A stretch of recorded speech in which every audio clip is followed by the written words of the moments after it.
من مصیبت فبما کسبت ایدیکم ویعفو عن کثیر صدق اللہ العظیم وصدق رسولہ النبی الکریم الامین۔ اللہ تبارک و تعالیٰ کے نام سے جو بڑا مہربان نہایت رحم کرنے والا ہے، ارشاد رب العالمین ہوتا ہے اور تمہیں جو مصیبت پہنچتی ہے وہ اس کے سبب سے ہے جو تمہارے ہاتھوں نے کمایا، اور بہت کچھ تو معاف فرما دیتا ہے۔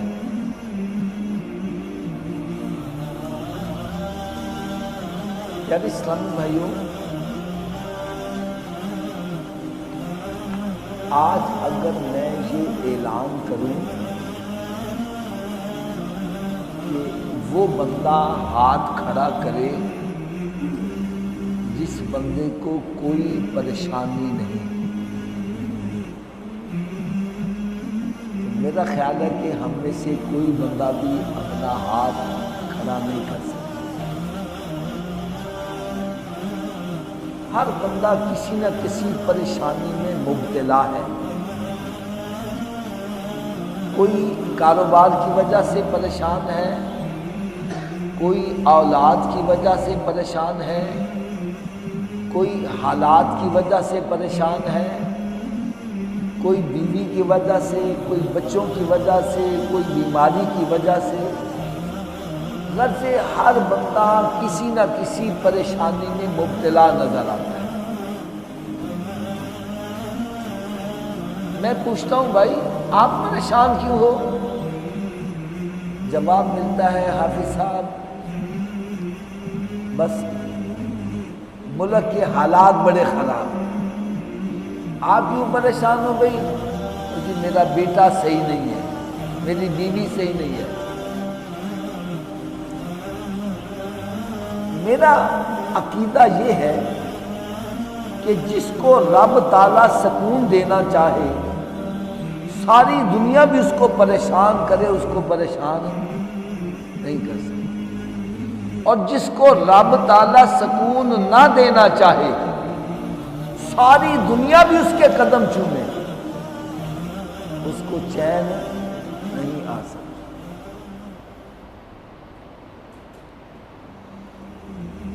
اب بندہ چاہتا ہے اس کو سکون ملے، چین ملے، لیکن چین ملتا نہیں۔ اس کی کیا وجہ ہے؟ ہر بندہ آج پریشانی میں مبتلا ہے، اور وجہ ہم یہی بیان کرتے ہیں کہ جی میں بیمار رہتا ہوں، مجھے یہ پریشانی ہے، مجھے یہ اس وجہ سے پریشان ہوں۔ حالانکہ میری ریسرچ غلط ہو سکتی ہے، آپ کا کہا غلط ہو سکتا ہے، آپ کا کہا غلط ہو سکتا ہے، اللہ کا پاک کلام غلط نہیں ہو سکتا۔ آئیے اللہ تعالیٰ کے پاک کلام سے ہی پوچھتے ہیں کہ بندہ پریشان کس وجہ سے ہوتا ہے، اس کی بیس کیا ہے، بندے کو پریشانی کیوں آتی ہے؟ قرآن مجید میں اللہ تبارک و تعالیٰ نے ارشاد فرمایا، وَمَا أَصَابَكُم مِّن مُّصِيبَةٍ فَبِمَا كَسَبَتْ أَيْدِيكُمْ۔ اور میں بندے کو جو بھی پریشانی آتی ہے اس کے اعمال کی وجہ سے آتی ہے۔ یہ برے اعمال ہے جس کی وجہ سے بندہ پریشان ہوتا ہے۔ اور یقین جانو، مجھے اتنا دکھ ہوتا ہے، اتنا دکھ ہوتا ہے کہ گناہوں کی وجہ سے بندہ پریشان ہوتا ہے، تو ہم اس کا علاج بھی گناہوں سے ہی کرتے ہیں۔ ایک بندہ پریشان بیٹھا ہے، میں کہتا ہوں خالد صاحب کیا وجہ ہے؟ کہنے لگا جی بڑا پریشان ہوں حافظ صاحب، بہت پریشان ہوں۔ اچھا آپ پریشان ہو؟ آؤ فضا تاش کھیل لیتے ہیں۔ آپ پریشان ہو؟ آؤ ذرا جوا کھیل لیتے ہیں۔ آپ پریشان ہو؟ آؤ شراب پی لیتے ہیں، نشہ کر لیتے ہیں۔ آؤ تمہیں آوارہ گردی کروا لاتا ہوں۔ آؤ تمہیں کوئی فلمیں ڈرامے دکھا لاتا ہوں. یعنی اندازہ کرو گناہوں کی وجہ سے پریشانی آئی اور ہم اس کا علاج بھی گناہوں سے ہی کر رہے ہیں.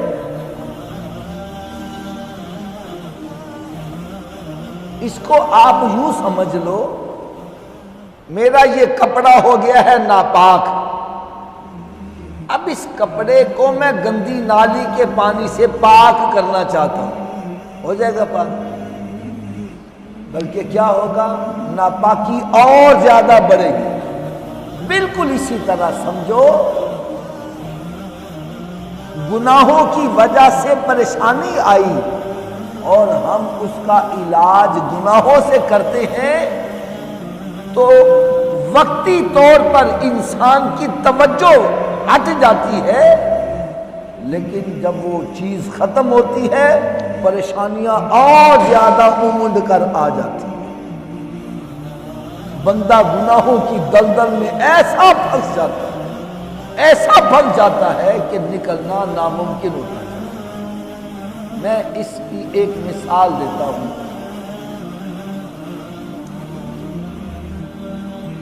ایک بندہ پریشان ہے،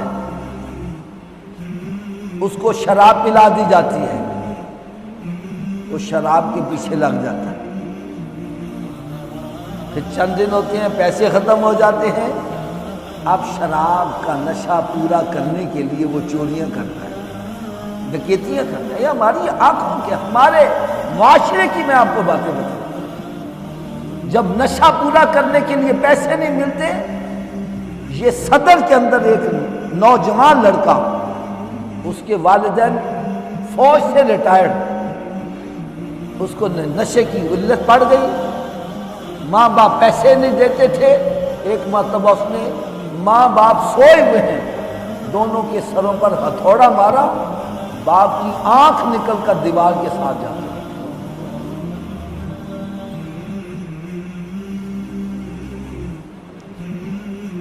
جب چوری ڈکیتی کرنے سے بات نہیں بنتی پھر قتل و غارت پر آ جاتا ہے.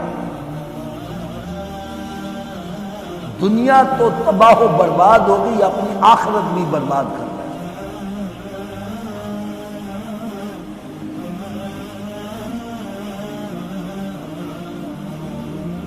حضرت امام غزالی رحمت اللہ تعالی علیہ منہاج العابدین میں نقل فرماتے ہیں کہ گناہ ایک زہر ہے، زہر بندے کے اندر چلا جائے بندے کو چین مل جاتا ہے. یہ ورقہ ہی پھاڑ ڈالو، گناہ کر کے چین مل جائے. اگر آپ کو میری بات ابھی بھی سمجھ نہیں آتی، میں آپ کو ایک اور آسان سی مثال دے دوں. میں آپ کے یہاں آتا ہوں درس دینے کے لیے، میں جب بھی آتا ہوں ہر بندہ محبت اور پیار سے ملتا ہے، اور اگر میں یہاں آؤں لوگوں سے فراڈ کر جاؤں، کسی کے ساتھ ظلم و زیادتی کر دوں، تو مسجد کے اندر تو کیا مسجد کے باہر سے گزرتے ہوئے میرے اندر خوف ہوگا کہ یار جس کے ساتھ میں نے زیارت کی وہ کہیں بدلہ لینے تو نہیں آ گیا. میرے قریب سے کوئی موٹر سائیکل والا ہی گزرے گا، ایک دم دل کے اندر خوف آ جائے گا کہ کہیں یہ انتقام لینے والا تو نہیں آ گیا. بس یہ سمجھو نیکی نور ہے، نور اندر جاتا ہے بندے کو سکون آتا چلا جاتا ہے، اور گناہ ایک زہر ہے، زہر اندر چلا جائے تو بندے کا سکون برباد ہو جاتا ہے. آپ کو میں ایک واقعہ سناتا ہوں. ہمارے ایک عزیز، ان کی شادی تھی، شادی پہ انہوں نے اپنے ملنے گلنے والے ان کو دعوت دی تھی، میں بھی چلا گیا ہوا تھا.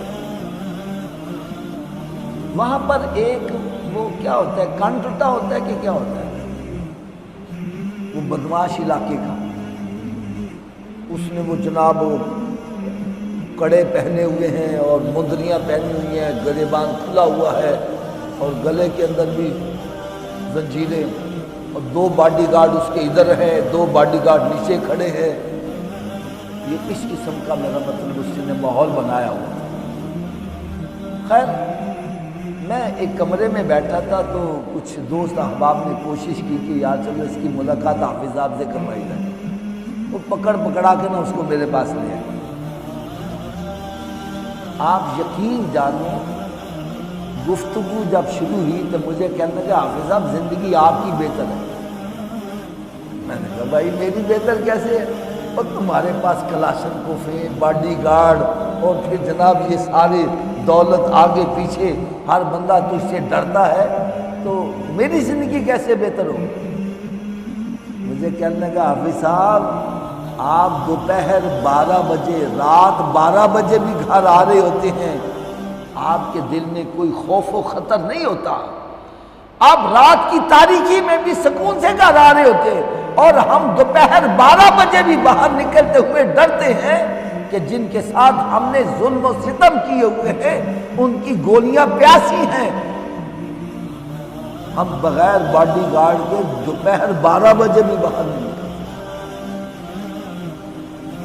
پھر کہنے لگا اور تو اور بات، ہمیں یہ بھی خطرہ ہوتا ہے یہ باڈی گارڈ ہی نہ کہیں بک جائے،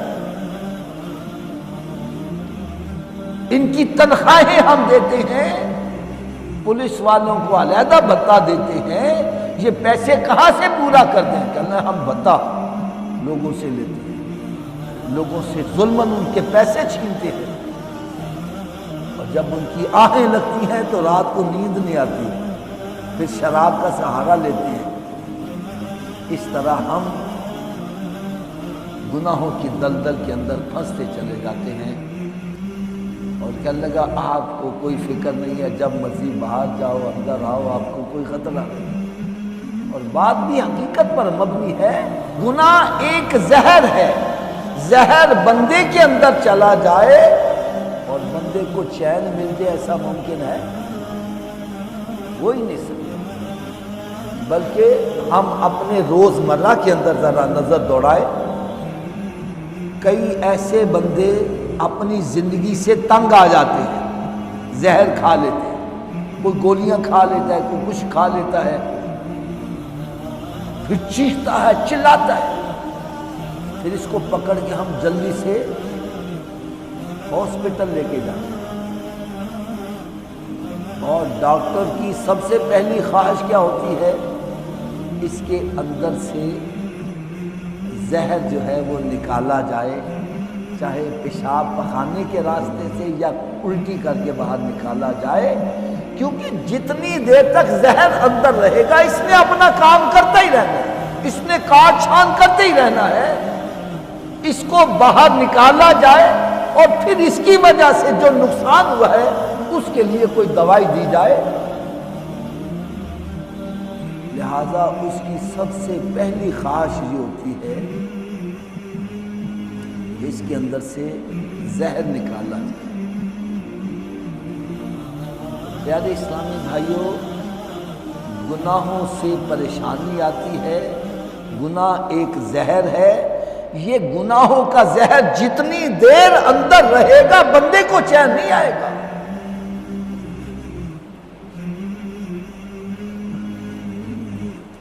یہ گناہوں کا زہر کیسے باہر آ سکتا ہے؟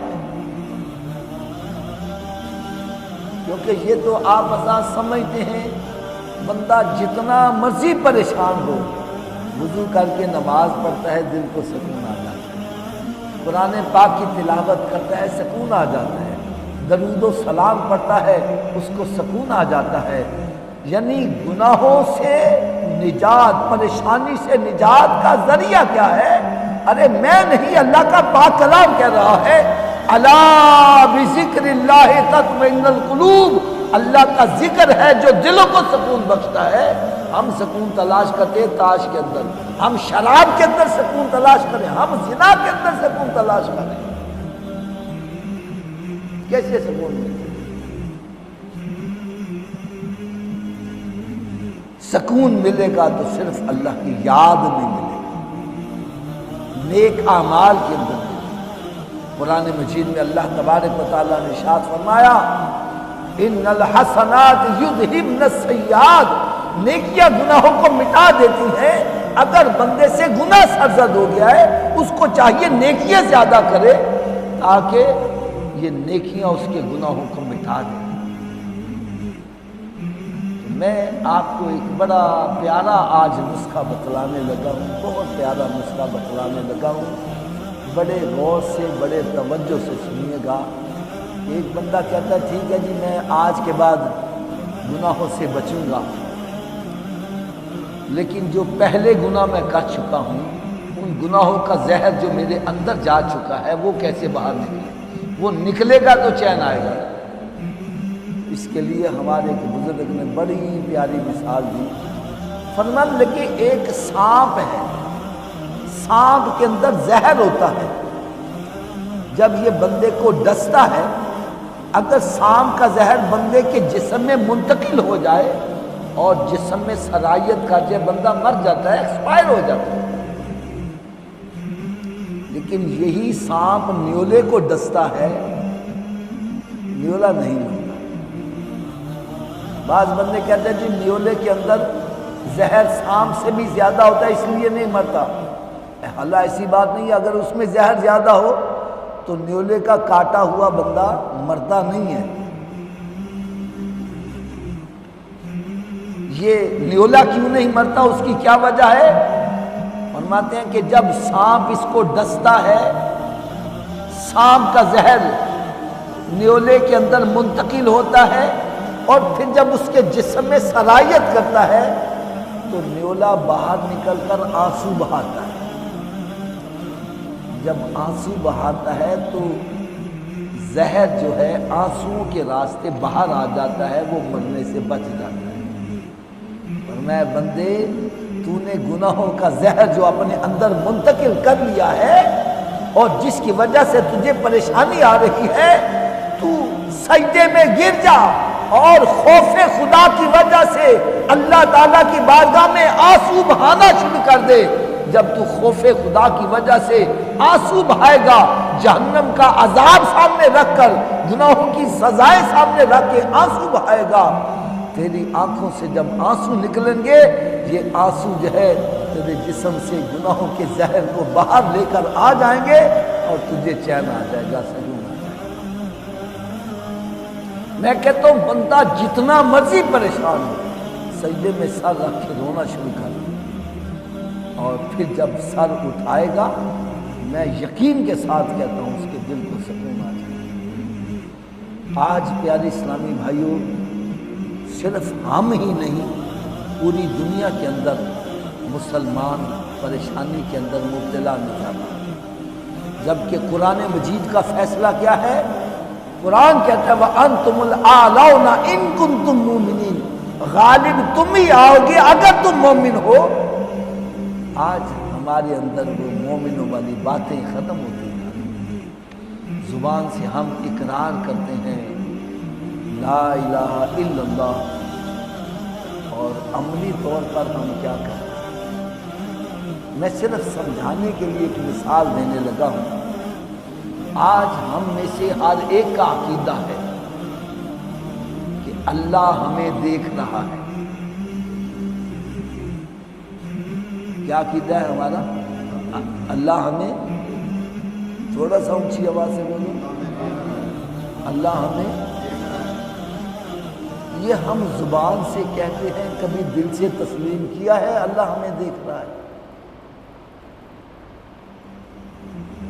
ہم کہیں گے، ہم زبان سے بھی کہتے ہیں، ہمیں مسجد میں لے جاؤ ہم قرآن بھی سر پہ رکھ کے یہی کہیں گے ہمارا عقیدہ اللہ ہمیں دیکھ رہا ہے۔ تو میں بھائی پھر ایک مثال عرض کروں گا، چار بندے تاش کھیل رہے ہو، اوپر سے ابا جی آ جائے ایک دم بند کر دیتا ہے، پولیس والے آ جائے ایک دم بند کر دیتا ہے، بھائی اب نہیں کھیل رہے۔ جواب ملتا جی ابا جی نے دیکھ لیا تو گھر سے نکال دیں گے، پولیس والوں نے دیکھ لیا تو جیل میں ڈال دیں گے۔ میں کہتا ہوں بھائی ابا جی کے دیکھنے کا احساس تجھے برائی سے روک رہا ہے، پولیس والوں کے دیکھنے کا احساس تجھے برائی سے روک رہا ہے، اور جس بندے کے دل میں یقینا میرا رب مجھے دیکھ رہا ہے وہ کیسے گناہ کرے؟ میں کہتا ہوں جو بندہ دل سے تسلیم کر لے کہ میرا رب مجھے دیکھ رہا ہے وہ اللہ کا ولی بن جائے۔ آپ ایمانداری سے بتلاؤ، جس بندے کے دل میں یقین ہے میرا رب مجھے دیکھ رہا ہے، چوری کرے گا جی؟ کیوں گل بہار صاحب شراب پیے گا، زنا کرے گا، رشوت لے گا؟ جس بندے کے دل میں یقین آ جائے میرا رب مجھے دیکھ رہا ہے، میں کہتا ہوں وہ داڑھی منڈا کے دکھائے۔ یہ سب ہماری ایمان کی کمزوری ہے جس کی وجہ سے آج ہم پریشانیوں میں مبتلا ہو رہے ہیں۔ ہم سب کو چاہیے کہ اللہ تعالیٰ کی بارگاہ میں گڑ گڑائیں، اپنے گناہوں سے معافی مانگیں، توبہ کریں۔ یہ گناہوں کی نحوست ہے جس کی وجہ سے آج ہم مسلمان ورلڈ لیول پر پریشانی میں مبتلا ہو رہے ہیں۔ آج یقین جانو ہمارے گھروں میں قرآن پاک رکھا ہے، کئی مہینے گزر گئے قرآن کھولتا جا رہا، ہر نوجوان کے ہاتھوں میں موبائل پکڑا ہوا ہے، کوئی گیمیں کھیل رہا ہے، کوئی کسی چکر میں لگا ہوا ہے۔ آج قرآن پڑھنے کے لیے وقت نہیں ہے اور میسیجز پڑھنے کے لیے ہمارے پاس پورا دن موجود ہے، گیمیں کھیلنے کے لیے وقت ہے۔ وہ معزز تھے زمانے میں مسلمان ہو کر، آج ہم خار ہوئے تارک قرآن ہو کر۔ ارے درس قرآن اگر ہم نے نہ بلایا ہوتا، یہ زمانہ نہ زمانے نے دکھایا ہوتا۔ آج ہم نے قرآن پاک سے دوری کیا۔ اللہ تعالیٰ کے فرما بردار بن جائیں گے تو پھر اللہ تعالیٰ کی مدد ہمارے شامل حال ہو جائے گی۔ قرآن مجید میں اللہ تبارک و تعالیٰ نے ارشاد فرمایا اطیعوا اللہ و اطیعوا الرسول، اطاعت کرو اللہ تعالیٰ کی، اطاعت کرو اس کے رسول صلی اللہ علیہ وسلم کی۔ لیکن ایک بندہ ایک وقت میں ایک ہی اطاعت کر سکتا ہے، دو کی نہیں کر سکتا۔ رب تعالیٰ نے کرم نوازی فرما دی، فرمایا من یطیع الرسول فقد اطاع اللہ، میں تمہیں اپنا محبوب دے رہا ہوں، ارے جو اس کی اطاعت کر لے گا میری اطاعت خود ہی ہو جائے گی۔ جس نے اس کو راضی کر لیا اس نے مجھے راضی کر لیا۔ آؤ دامن مصطفیٰ صلی اللہ علیہ وسلم سے لپٹ جاؤ۔ جس طرح ایک چکی کے اندر دانے ڈالے جائیں پستے جاتے ہیں، اسی چکی کے اندر ایک لوہے کی کلی ہوتی ہے، جو دانہ کلی کے ساتھ لگا رہ جاتا ہے وہ بچ جاتا ہے، جتنا دور ہٹتا ہے پستا جا رہا ہے۔ آج ہم یہ دیکھ رہے ہیں میری اولاد صحیح نہیں ہے، میری حالات صحیح نہیں ہے، میرے کاروبار صحیح نہیں ہے، میرے ملازم صحیح نہیں ہے، ارے خدا را دیکھو کہیں ہم دامن مصطفیٰ صلی اللہ علیہ وسلم سے دور تو نہیں ہٹ رہے۔ دامن مصطفیٰ صلی اللہ علیہ وسلم سے لپٹ جاتا ہے، سمجھ آ جاتا ہے یار اسلام بھائی، جس طرح اس کلی کے ساتھ لگنے والا دانہ محفوظ رہتا ہے اور اسی کلی پر ساری چکی کا دارمدار ہے، اسی طرح میرے آقا صلی اللہ علیہ وسلم پر ساری کائنات کا دارمدار ہے۔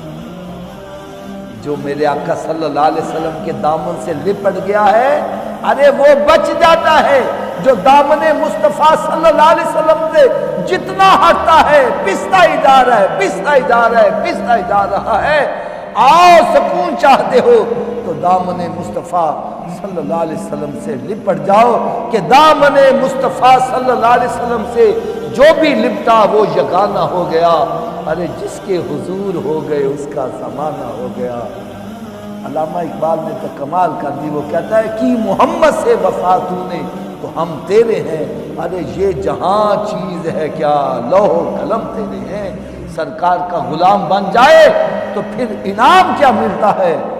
فرمایا کہ نگاہ مرد مومن سے بدل جاتی ہیں تقدیریں، اگر ذوق یقین پیدا ہو تو کٹ جاتی ہیں زنجیریں۔ نہ پوچھ ان خرقہ پوشوں سے، ارادت ہو تو دیکھ ان کو، ارے ید بیضا لیے بیٹھے ہیں اپنی آستینوں میں۔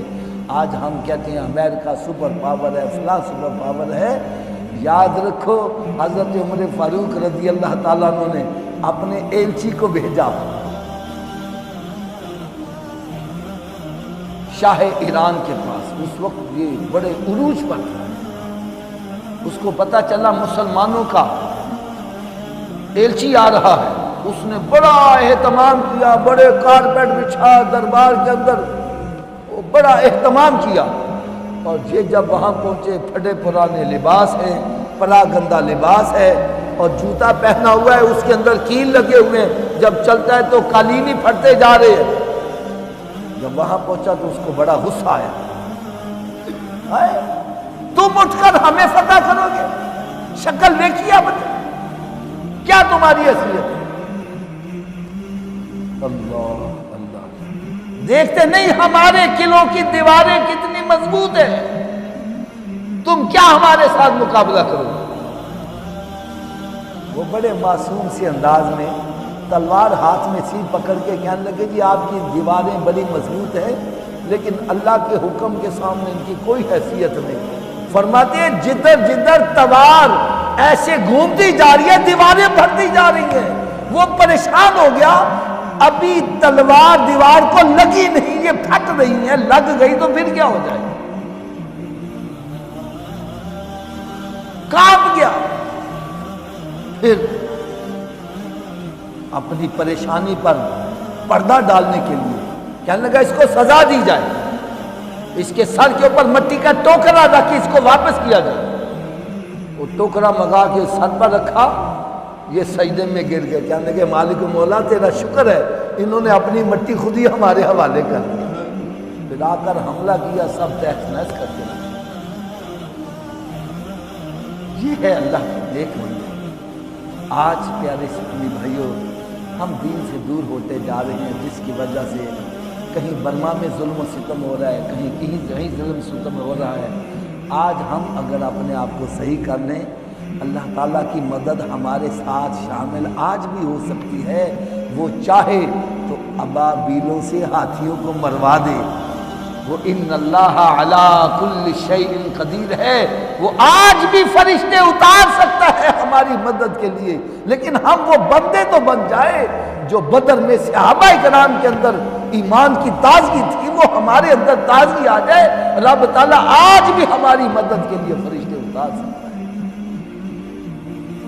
اللہ تعالیٰ سے میں دعا کرتا ہوں، اے مالک مولا ہم تسلیم کرتے ہیں کہ ہم گناہ گار ہیں، سیاہ کار ہیں، بدکار ہیں، لیکن مالک مولا ہے تو ہم تیرے محبوب کے امت ہیں۔ یا اللہ اپنے محبوب کریم صلی اللہ علیہ وسلم کے صدقے مسلمانوں کے حال پر رحم فرما، ہمیں گناہوں سے بچا لے، نیک اعمال کرنے کی توفیق عطا فرما دے۔ آج جو مسلمانوں کے اوپر ظلم و ستم ہو رہا ہے، اے مالک مولا تو ہمارے اعمال کی طرف نہ دے۔ یقیناً یہ سچی بات ہے، آج اگر زمین پھٹ جائے ہم اس میں غرق ہو جائیں، یہ اللہ کا انصاف ہوگا، لیکن ہم اللہ سے انصاف نہیں، اس سے اس کا فضل طلب کرتے ہیں، اس کی رحمت کے طلبگار ہیں۔ اللہ تبارک و تعالی ہمارے مسلمانوں کو دنیا کے جس کونے میں بھی آباد ہے، اللہ تعالیٰ ان کو اپنی حفظ و امان میں رکھے، ان کے ایمانوں کی سلامتی، اور جو وہاں پر شہید ہو چکے ہیں اللہ تعالیٰ ان کو جنت میں اعلیٰ مقام عطا فرمائے، اور جو زندہ ہیں اللہ تعالیٰ ان کو اسلام کے اوپر استقامت عطا فرمائے، اور اللہ تبارک و تعالیٰ ان کو ظالموں کی چکی سے نجات عطا فرمائے، اور مسلمانوں میں آپس میں اتفاق اور اتحاد کی دولت عطا فرمائے۔ وما علیہ